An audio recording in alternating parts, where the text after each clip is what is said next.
Assalamualaikum warahmatullahi wabarakatuh, saudara-saudariku kaum muslimin wal muslimat rahimakumullah.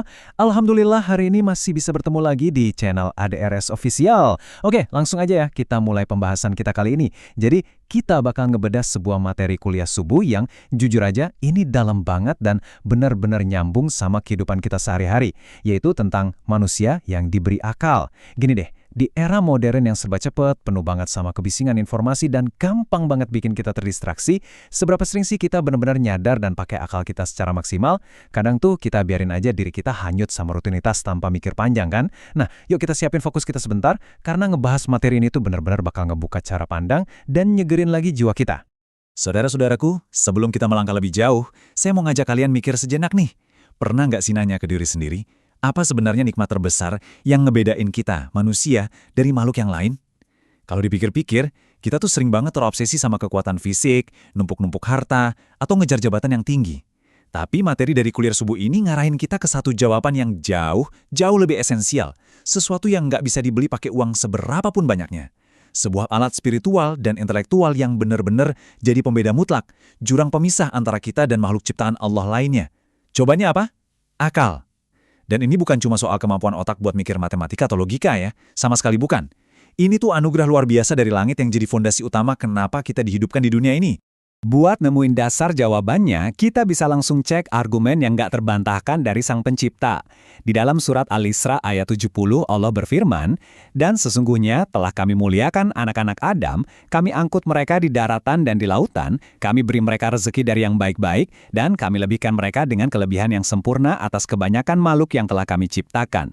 Coba deh perhatiin baik-baik kata kami muliakan dan kelebihan yang sempurna.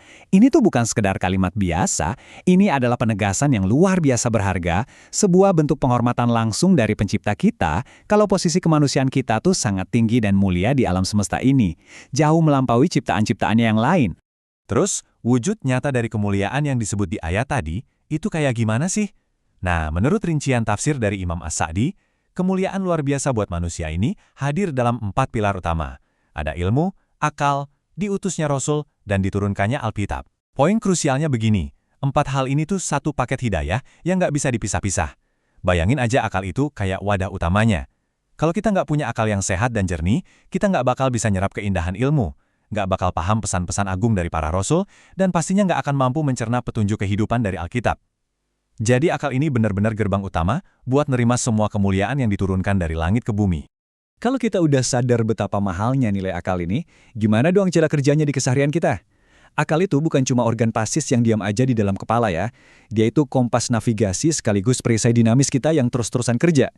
Fungsi paling tajamnya adalah ngefilter secara aktif mana yang benar dan mana yang salah. Sesederhana pas kita harus milih nih, mau ngabisin waktu berjam-jam scrolling medsos buat hal yang sia-sia, atau milih pakai waktu itu buat ngobrol dan bawa kebaikan buat keluarga. Kebenaran kalau diikutin bakal ngedatangin maslahat atau kebaikan yang bawa manfaat nyata. Sebaliknya, saat akal kita kerja buat ngejauhin kesalahan, itu artinya kita lagi mencegah mafsadat atau keburukan yang ujung-ujungnya cuma bakal ngerusak masa depan kita. Coba deh kita lihat cuplikan dokumen catatan asli kuliah subuh yang judulnya Manusia Berakal ini. Pas ngelihatnya, jujur bahwa nuansa kedekatan tersendiri di hati kan? Ada semacam nostalgia dan rasa syukur sama momen-momen intim kita waktu nyari ilmu. Bikin kita ingat lagi sama suasana pagi yang hening dan tenang pas sebuah majelis ilmu itu berlangsung. Di dalam lembaran dokumen yang kelihatannya sederhana inilah, terangkum landasan-landasan kuat dan pengingat yang tajam. Buat apa? Ya buat ngingetin kita kenapa akal tuh selalu jadi topik yang super krusial untuk terus kita kaji, kita asah, dan yang paling penting kita syukuri di setiap tarikan napas kita. Nah, sekarang kita selami petuah yang dalam banget dari salah satu ulama dan pemikir besar kita, yaitu Buya Hamka, di dalam karyanya Falsafah Hidup. Beliau tuh mendefinisikan ciri orang berakal dengan sangat luar biasa.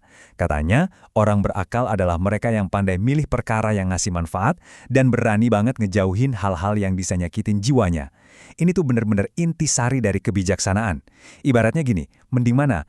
Ngebangun istana pasir megah di pinggir pantai yang bentar lagi pasti disapu habis sama ombak, atau kerja keras ngebangun rumah kokoh di dataran tinggi. Dunia ini tuh rapuh, persis kayak istana pasir tadi. Sedangkan akhirat, itu kekal, nggak tergoyahkan. Makanya, secara logika, akal yang benar-benar sehat pasti bakal nempatin akhirat jauh lebih utama dibandingin gemerlapnya dunia. Pemikiran Buya Hamka tadi sebenarnya adalah gema dari peringatan tegas di dalam Al-Quran. Surat Al-Maidah ayat 100 itu negasin banget. Tidak sama yang buruk dengan yang baik. Meskipun banyaknya yang buruk itu menarik hatimu, maka bertakwalah kepada Allah, hai orang-orang berakal, agar kamu mendapat keberuntungan. Sering banget kan, keburukan itu kelihatan sangat populer, dominan banget, dan pastinya super menggoda. Apalagi di zaman now, keburukan kadang dikemas manis banget jadi sebuah tren. Tapi Allah ngingatin kita dengan sangat tegas, kalau kuantitas itu nggak akan pernah nentuin kualitas kebenaran. Jutaan orang ngelakuin hal yang salah, tetap aja nggak bakal ngubah hal itu jadi benar. Akal yang tajam tuh kayak pedang yang bisa nembus ilusi popularitas duniawi ini, dan tetap teguh pegangan sama kebenaran yang sejati. Hal ini ngebawa kita ke sebuah redefinisi yang penting banget. Semacam pergeseran cara pandang tentang apa sih arti sebenarnya dari pintar atau cerdas itu? Kalau pakai standar dunia modern, cerdas mungkin cuma diukur dari angka IQ yang tinggi, saldo rekening yang banyak, atau gelar akademis yang panjang banget. Tapi, Rasulullah SAW mendefinisikannya dengan cara yang luar biasa mendalam. Sesuai yang kecatat dalam hadis riwayat At-Tirmizi. Beliau bersabda kalau orang yang cerdas itu adalah orang yang mampu mengendalikan dirinya, yang bisa nundukin hawa nafsunya yang liar, dan terus kerja keras beramal buat kehidupan setelah kematiannya.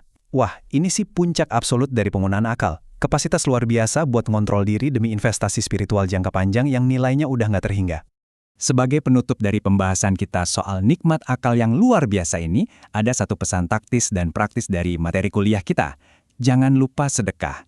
Ngeluarin sedekah, ngebagi apa yang kita punya, itu adalah salah satu bukti paling nyata dari akal yang cerdas. Kenapa? Karena disitulah kita lagi nuker harta fana yang pasti bakal kita tinggalin, jadi aset abadi yang bakal nyambut kita nanti. Jadi sebelum kita berpisah, ada satu pertanyaan provokatif nih buat kita renungin bareng hari ini. Keputusan apa yang bakal akal Anda buat hari ini, yang bakal sangat Anda syukuri ribuan tahun lagi di akhirat kelak? Terima kasih atas perhatiannya. Mari kita tutup pertemuan ini dengan doa kafaratul majlis. Subhanakallahumma wa bihamdika, asyhadu an la ilaha illa anta astaghfiruka wa atubu ilaik. Wassalamualaikum warahmatullahi wabarakatuh.